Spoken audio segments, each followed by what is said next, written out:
ಕೇಳದಂತೆ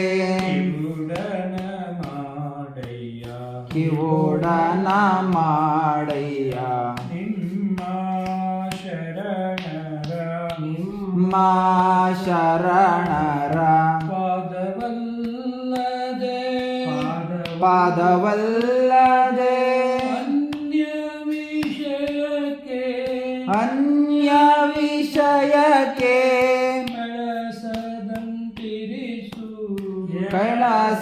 ಕಳಸದಂತಿರಿಸು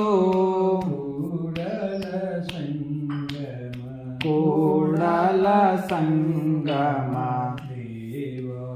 ದೇವಾ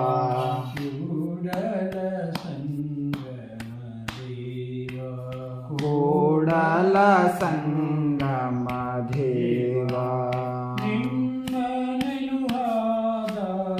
ನಿಮ್ಮ ನಿಲುವಾದ